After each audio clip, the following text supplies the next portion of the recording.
tugas tentang pelajaran komunikasi kantor dan saya akan menjelaskan tentang faktor penghambat komunikasi. Faktor penghambat komunikasi. Kegiatan komunikasi tidak selamanya berjalan lancar, seperti yang diharapkan DRS IG Wursanto menyatakan terdapat beberapa hambatan dalam berkomunikasi sebagai berikut. A. Rintangan teknis. Rintangan teknis dapat menjadi hambatan dalam mencapai komunikasi yang efektif. Rintangan-rintangan tersebut meliputi kurangnya pengetahuan sarana dan prasarana, kondisi fisik yang tidak mendukung, penguasaan teknis kurang, serta metode komunikasi tidak memadai. 1. Kurangnya pengetahuan. Apabila salah satu atau kedua belah pihak yang berkomunikasi memiliki pengetahuan terbatas tentang subjek atau topik, akan menghambat pemahaman dan menyulitkan proses komunikasi. Yang kedua, kurangnya sarana dan prasarana. Yang diperlukan komunikasi yang efektif memerlukan dukungan sarana dan prasarana memadai. Apabila salah satu atau kedua belah pihak tidak memiliki akses atau ketersediaan komunikasi seperti telepon, internet, atau fasilitas pertemuan, komunikasi dapat terhambat. 3. Kondisi fisik yang tidak mendukung. Lingkungan atau kondisi fisik yang tidak memungkinkan terjadinya komunikasi yang efektif memerlukan seperti kebisingan tingkat tinggi, jarak yang jauh, atau gangguan teknis lainnya dapat mengganggu aliran pesan dan mempersulit pemahaman. Yang keempat, penguasaan teknis yang kurang. Penguasaan terhadap teknis komunikasi yang diperlukan seperti kemampuan menggunakan alat komunikasi atau pemahaman tentang protokol komunikasi tertentu sangat penting. 5. Metode komunikasi yang tidak memadai. Pemilihan metode atau gaya komunikasi tidak sesuai kebutuhan atau preferensi pihak yang terlibat dapat menyulitkan terjadinya komunikasi secara efektif.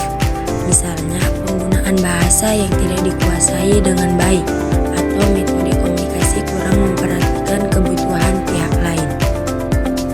B. Rintangan perilaku. Rintangan perilaku dapat menjadi hambatan dalam mencapai komunikasi yang efektif. Berikut beberapa rintangan perilaku yang kemungkinan terjadi. 1. Pandangan yang sifatnya a priori. Apabila seseorang memiliki pandangan atau keyakinan yang telah terbentuk sebelumnya dan bersifat memihak atau tidak terbuka terhadap sudut pandang lain, hal ini dapat menghambat proses komunikasi ketika seseorang terlalu mempertahankan pandangan yang sudah ada tanpa mau mendengarkan atau mempertimbangkan pandangan orang lain. Komunikasi efektif sulit tercapai. 2. Prasangka yang didasarkan emosi. Prasangka atau pendapat negatif yang dibentuk berdasarkan emosi atau pengalaman pribadi tertentu dapat menghalangi komunikasi efektif. Apabila seseorang membawa prasangka atau sikap negatif terhadap pihak lain, dapat memengaruhi persepsi dan sikap dalam proses komunikasi. 3. Suasana otoriter. Suasana komunikasi yang otoriter artinya salah satu pihak berusaha untuk mendominasi atau mengontrol komunikasi yang dapat menghambat pertukaran ide dan gagasan yang terbuka. Ketika terdapat ketidakseimbangan kekuasaan atau sikap dominan dalam komunikasi, pihak yang merasa terkekang atau tidak diharga kemungkinan enggan untuk berpartisipasi secara aktif. 4. Ketidakmauan untuk berubah. Apabila seseorang memiliki sikap yang kuat terhadap perubahan atau tidak mau membuka diri terhadap ide baru, hal ini dapat menghambat proses komunikasi konstruktif. 5. Sifat egosentris. Sifat egosentris yaitu ketika seseorang terlalu fokus pada diri sendiri dan kebutuhan pribadi tanpa memperhatikan pihak lain. Hal ini dapat mengganggu komunikasi yang efektif ketika seseorang tidak memperhatikan atau tidak menghargai kebutuhan, perasaan, atau perspektif orang lain. Hubungan komunikasi menjadi tidak seimbang dan sulit untuk mencapai pemahaman yang saling menguntungkan. C. Rintangan bahasa. Rintangan bahasa dapat menjadi hambatan dalam komunikasi. Bahasa dalam konteks ini mencakup semua bentuk lambang yang digunakan pada proses komunikasi, termasuk bahasa lisan, tertulis, dan gerak. Ketika komunikator dan komunikan menggunakan bahasa yang berbeda atau tidak sepenuhnya memahami bahasa, digunakan. Hal ini dapat menyebabkan ketidakpahaman dan kesalahpahaman dalam komunikasi. D. Rintangan struktur. Rintangan struktur dapat muncul ketika terdapat perbedaan dalam tugas dan tanggung jawab di dalam struktur organisasi. Pada umumnya, bawahan merasa takut atau sungkan untuk berhubungan dengan atasan karena perbedaan hierarki dan otoritas.